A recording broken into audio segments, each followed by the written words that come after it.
Goedemorgen, meneer Kaufman. Good morning to everybody. Nice to have you all with us here on InfoStream Namibia. Today, the 18th of July, and we hope you had a fantastic weekend. Weet jy, nou bespiegel ons die naweek, want hierdie winter, Ja, hy karring so aan. En nou vra ek myself, dit voel net vir my asof hierdie jaar dit nie 'n einde gaan hê nie. Maar nou lees ek interessante ander nuus, voordat ons nou by die koerante kom. Daar's nog baie reën weer op pad. Meer as 60% kans op nog 'n La Nina. Amerikaanse weervoorspelling sê ook eensstemmigheid bereik dat La Nina toestande sal ten minste vir die res van 2022 heers. Wat Namibië betref word gemiddelde tot bo gemiddelde reën vanaf November verwag. maar dan gaan die Nekkartal mos nou weer vol reën. Wat gaan ons dan met daai water doen? Wel, ons sal nou moet begin water gebruik. 2 Nekkartals bou. Of iemand moet nou damme bou. As ek nou hierdie dinge lees. Ja. Maar dis nie waaroor ek praat. Ek praat oor hierdie koue weer. Kyk hoe dit. Ek is nou vanoggend weer dubbel kombers aan. Definitely the coldest that we've had it in many years. Ja, verseker. Want ek het al winter ervaar 'n paar keer in Namibië en dit was gewoonlik op 'n donderdag, 'n Vrydag en 'n Saterdag. Ja. In hierdie jaar is dit begin nou al van Mei maand, Junie maand, Julie Heeltemal maand. reg. As dit so aan Augustus, iewers het dinge nou verkeerd gegaan. And then we've seen the sandstorms in Swakop and in Ja. Henties and in Walvis Bay. That is an indicator that the weather definitely has changed.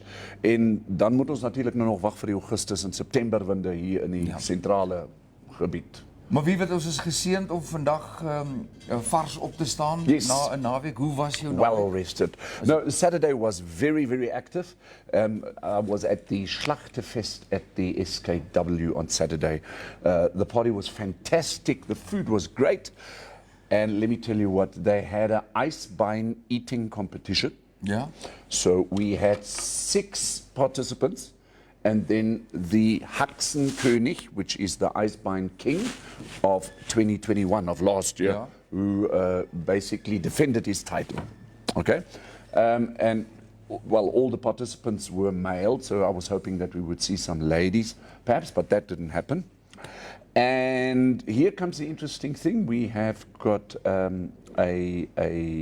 new Haxenkönig 2022, Priester Jansen, who managed to eat it all up in, I think, 27 minutes and 16 seconds.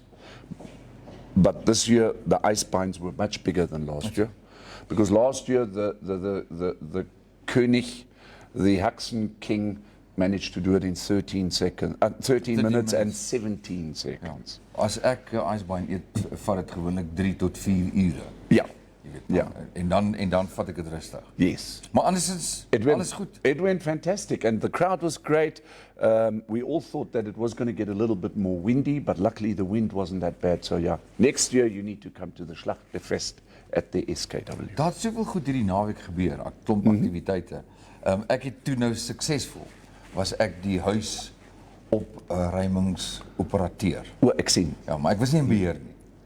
Ek verstaan. Ek was deel van 'n span. I understand. 'n Span van ek en myself en yourself and ja, so. Maar in die agtergrond was daar baie sport aan die gang. Ek dink ons het uitslae gesien wat ouens nie heeltemal verwag het nie. En dit was so hitte, maar dit lyk my dan Suid-Afrika berei hulle self voor vir groter dinge. Maar julle moet dit gaan lees ook in die koerante. Daar's 'n klomp inligting. Ons kan nie al die sportuitslae kan ons moontlik bespreek nie. Wel, een van die dae dalk as ons program bietjie langer is en ons het 'n klompie meer aanbieders. Right. Dan kan die een ou die sport vat, een ou sokker, ander ou kan die rugby vat, die ander ou kan gepraat van Formule 1. Ja. Ons moet dit nie vergeet nie. Al daai tipe van goed. Maar ek dink kom ons kyk gou so vinnig na die voorblaai. yes, the headlines in the different newspapers. Okay, jy tackle daai een eers. So we have the German newspaper, the Allgemeine Zeitung, that is reporting that close to Lüderitz, we've had a beaked whale. So for those of you who don't know what a beaked whale looks like, that is it. That's what a beaked whale looks like. You can perhaps maybe just go and check the internet. Auf Deutsch gesagt, ein Schnabelwal. Bekwalvis. Is dit nie snavelwalvis? Ek dink dis bekwalvisse. Bekwalvis. Bekwalvisse. En bekwalvisse tradisioneel kry jy en duikers, dis ook nie net enige duiker nie, sê asof jy afspring van 'n bootjie dan gaan duik jy nie. Okay. Duikers met spesiale toerusting kry bekwalvisse gewoonlik baie diep in die oseaan. Diep, soos in diep. Oh, okay. En die feit dat hulle nou uitgespoel het is interessant. En die Jessica Kemper het gaan stap en sy het eerste van die gestrande walvisse gekry en toe 'n tweede ene gekry. So 'n paar meter, 350 meter van mekaar af, gaan lees die artikel gerus. So dit kan wees dat en hulle groei weliswaar slagtande en dit is bekend daarvoor dat die mannetjies onder mekaar beklei. They've got teeth. Yep. Isn't it a shark then? Nee, noem dit 'n bekwalvis. Want die blue walvis, the blue whale does not have any teeth. Nee. It's just got these wishy-washy, foamy stuff. Maar in elk geval hierdie walvisse wat hulle gekry het, een van hulle was 5.4 meter. Dis nogal 'n walvis en 'n half. Yes. Die ander storie op die voorblad. So groot soos my ex-skoonma. Ja. Die ander storie op die voorblad is inenting nie enigste vereiste vir toeriste. Nou, Kaufeee, waar draai die goed nou? Want die een boodskap was alles is nou klaar, alles is nou verby. Ons kan nou al julle aangaan. maskers We can afgaan continue. aan. Nou sê dit negatiewe COVID toetsuitslag weer benodig. I don't know what this is all about, and whether it's intentionally put there to confuse us all, or it's what is it now? Because let me just go and have a look at the Namibian COVID statistics and see if I can find. Ja, terwyl ek nou net vinnig hierdie hoofberig hier lees, president Gainkop het Vrydag aangekondig dat buitelandse reisigers moet vir toelating tot die land 'n COVID-19 inentingssertifikaat by die grensposte toon. So dis nog steeds daar. Right. PCR toetsuitslag vir COVID is die naweek na ingryping en gesprekke tussen onder meer die ministers van gesondheid en maatskaplike dienste en omgewing beskou en hulle het gesê as toelatingsvereiste moet dit getoon word. Dit sal aanvaar word. So dis nog steeds daar. The Ministry of Health and Social Services is not reporting it on a daily basis any longer. That is quite interesting. So let's have a look. Now, there'll be some statistics in terms of the international platform. So let me just go and have a look there. Ja. Want so wat jy nou eintlik van sê, daar is nie meer regtig syfers om na te kyk. It's not being reported, for that matter. And I haven't heard it on radio or television for quite some time. But here we have it. Let's have a look at what the active new cases are at the moment. The active new cases as of the 15th of July. Currently in Namibia is 375 with no daily new cases. Okay. Of die grafieke of die statistieke word dood eenvoudig net nie meer bygehou. Heeltemal reg. The last one we got in terms of daily new cases was on the 3rd of July, of which we had 24 cases. So, and this is worldometers.info. We've seen discrepancies in these statistics before, but at least there you have it, a little bit of a coronavirus update for what it's worth. No deaths for quite some time. Kaufeee, dis interessant, maar kom ons kyk nou wat gaan gebeur met hierdie paspoorte, hierdie kaarte. Yes. Jy weet wat jy nou oral moet wys hoe lank dit nou aangaan. Yes. En gaan dit ook afgeskaf word?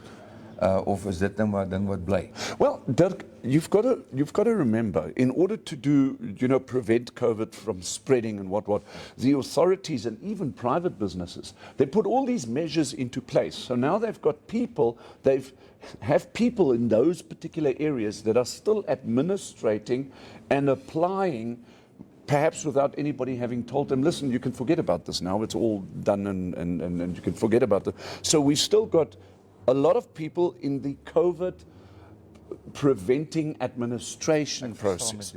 Ek verstaan dit heeltemal. Dit is net vir my so snaaks dat hierdie is net geldig as jy nou oor 'n grens gaan.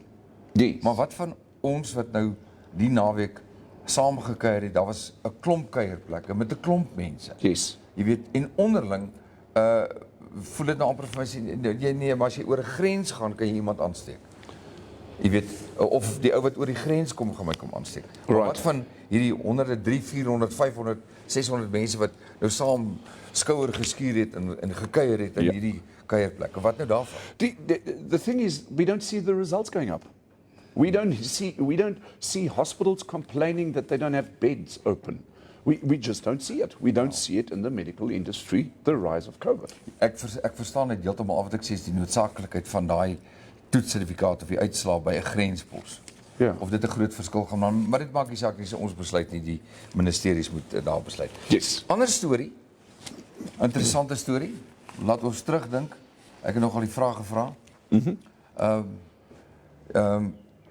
'n Polisieman wat 'n ander skiet deur 'n toilet deur. Waar jou You're kidding me? ek beloof Over the weekend, op die voorblad van die Namibian. the Namibian is reporting that a police cop has shot another cop dead through a toilet door. This somehow brings back memories. I'm unsure of what. Where does this ring a bell?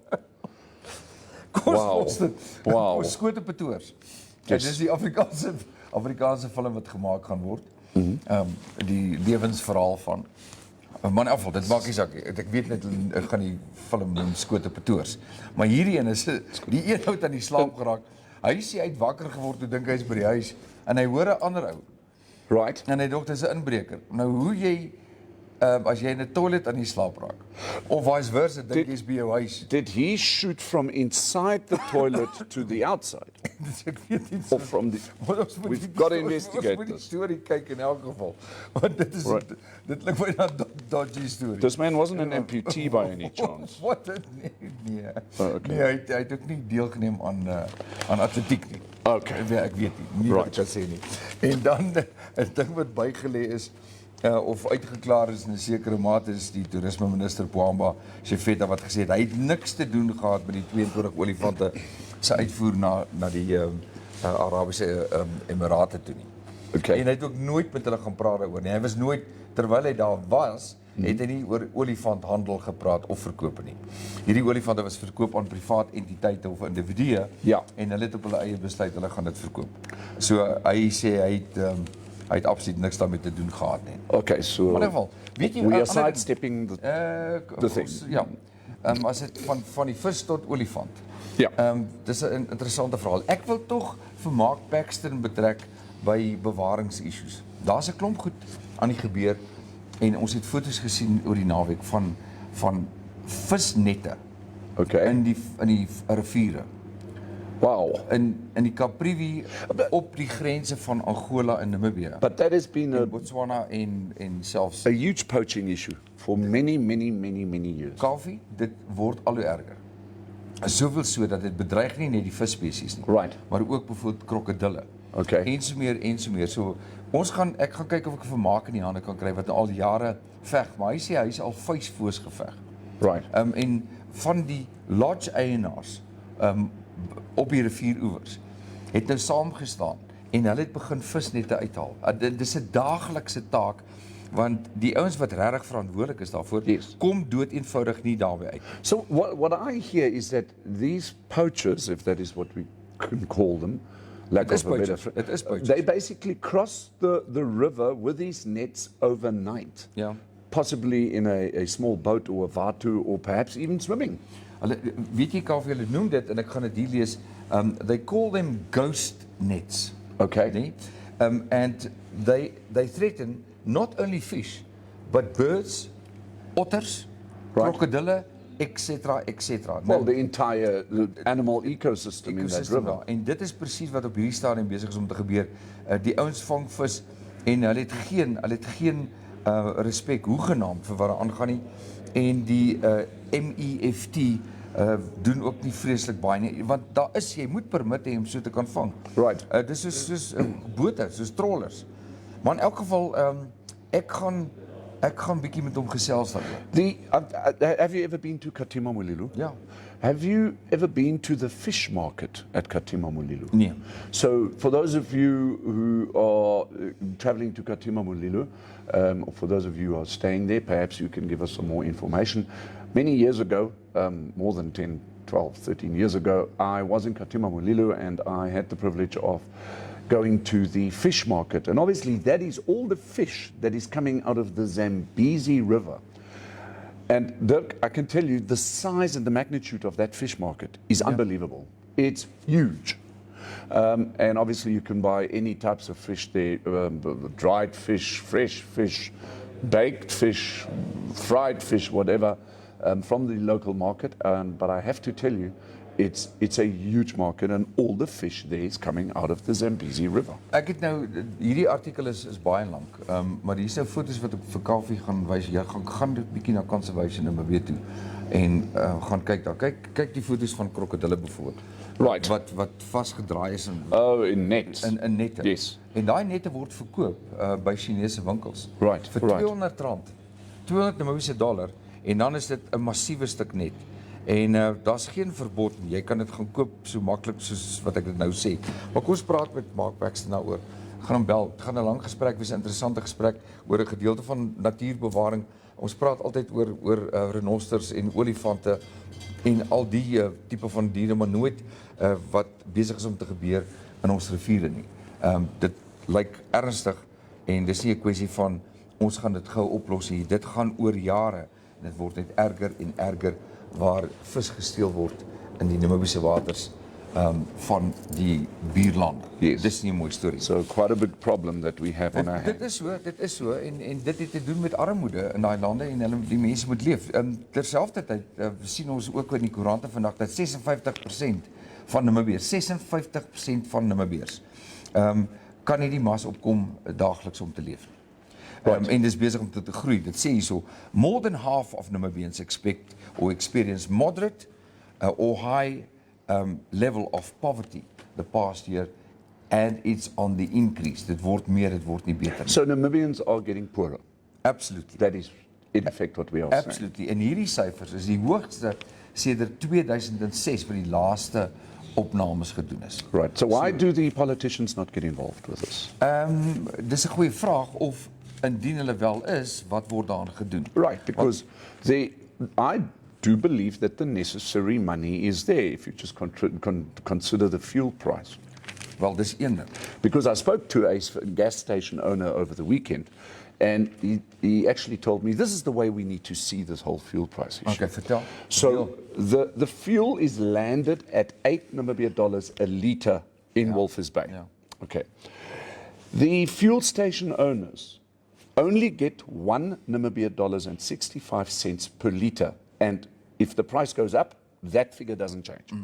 So make it $9.65 per litre if you take the fuel price landed in Walvis Bay, and that in terms of what the fuel station owner is allowed to earn. But the fuel is being sold for $22. Where does that money go to? Maar waar gaan dit heen? That's what we need to know. Because we've got poverty in our country. We've spoken last week about school children going to school. How many? 500,000 almost. Just to get one meal a day at school. En nou sien ons hierdie. Yes. Nou sien ons hierdie syfers. 56% van die land se bevolking wat onder die broodlyn lewe. En dit word meer. More than half of Namibians Presies dit. living under the poverty line. En ongelukkig is dit altyd die ouer mense en dan die groepe ongeletterd. Yes. Die mense wat in afgeleë gemeenskappe bly. En dit is ongelukkig net so en daar is ook geen hulp nie. Ja. Of indien daar hulp gestuur sou word of vir ondersoeke of mense wat ek sê byvoorbeeld moet kos so toe vat. Dis geweldige ver plekke, distansies daar moet gery word, infrastruktuur moet geskep word. So ongelukkig is dit die realiteit wat aangaan in Namibia. Ons moet op 'n stadium moet ons gou-gou na advertensie kyk. Yeah, shall we take a... Ons moet ook weer dankie sê vir die adverteerders. Yeah, thank you very much. If you are interested in advertising with InfoStream Namibia, just be in touch with us via our Facebook page. We'll certainly be in touch with you, and we'll give you your solution as to how we can help you with your business. Yeah. Vintage Bar and Grill. Your friendly neighborhood bar, where the food is always great and very affordable, and the drinks are always cold. We promise a good time between nightly DJ music, karaoke, live music on weekends, and even pub games. We have fantastic braai facilities, ample seating, and more than enough secure parking. So pop in at Vintage Bar and Grill at Jerk Sky Park in Olympia. Vintage Bar and Grill. Always a good time. Live. Here we are. Welcome back. small commercial break there. We'd just like to also say thank you to a couple of other people that have joined us, Sonja Brettschneider, Lizelle Kotze, and Marie van der Merwe. Thank you very much for joining us on InfoStream as our live viewers this morning. Ja, en dankie, julle kan julle boodskappe stuur. Baie van julle het ook gaan kyk na YouTube en dan weer teruggegaan na Facebook toe en dan kommentare gelewer. Maar julle kan dit weliswaar nou doen terwyl ons uitsaai, want dan kan ons met julle gesels. Julle kan vra of interessante nuus. Wat het in jou gemeenskap die naweek gebeur? Wat het jy gedoen? Het van julle Terry sy resepte gaan probeer? Yes. Daai resep wat hy vir ons gegee het, en ons gaan kyk of hy elke week so iets kan kry. So, moenie bang wees nie, moenie skaam wees nie. Stuur dit vir ons. Nog gaste, nog boodskappe. Ons gaan natuurlik ook vir ons noem dit PSA's, Public Service Announcement. Dit is aankondigings wat gedoen word en dit het te doen met ons as 'n land en bevolking se gesondheid. En een van daardie organisasies is die Kankerassosiasie. En ons het hierdie boodskap hier gekry van Rolf. Dit is baie belangrik. Ek het vir hom gesê ons gaan dit deel en hy gaan ook by ons kom kuier. So kom ons luister gou na die boodskap van hom. Om net gou haar terugkry op sy plekkie. En dan gaan ons dit vir julle speel. Kom ons hoor wat sê hy vanoggend. Kankervereniging Namibia is baie opgewonde om die nasionale kankerbewusmaking week te verleng en uit te brei na ons kankervereniging dak in Swakopmund. Ons nooi mans om aan te klop op Dinsdag die 9de Augustus en dan vir ons dames Woensdag die 10de Augustus. Dis by ons Swakopmund Kankervereniging kantoor by Ferdinand Stiegstraat in die dorp. Vir meer inligting kontak ons Swakopmund dak by 064-461-271. Hierdie is gratis klinieke en ons versoek die gemeenskap in groot getal om uit te kom, maar besprekings is van kardinale belang. Goed, daar het ons dit. Ons sal vir julle die ander boodskapies ook bring, onthou net Augustus maand is die groot kankerfondsinsameling en bewusmakingsproses. Ons gaan kyk of ons vir Ralf hier kan kry, dat hy vir ons kom hallo sê. That's it. So we have international news for you as well. You know, the extreme weather that we are experiencing in terms of winter in Namibia, we are experiencing the exact opposite in the northern hemisphere, especially in Europe. As of this morning, international television stations have warned of extreme heat conditions. Luister hier nou. Extreme heat conditions in and throughout Europe, reaching even countries that are even further in the northern hemisphere than Europe. We're looking at Norway and, you know, Sweden, Finland, those kind of countries.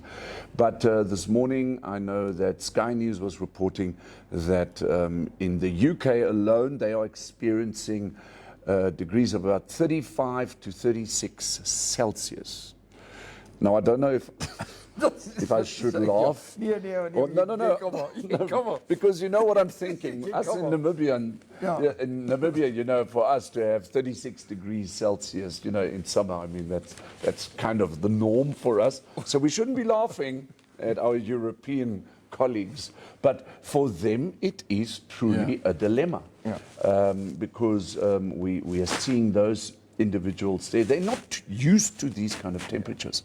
It's like putting a fish from let's say cold water immediately into an aquarium with much warmer water. It's the climatization which is a problem. Dit was my te pragtig geweest Saterdagmiddag so laatmiddag. Toe moes ek so vinnig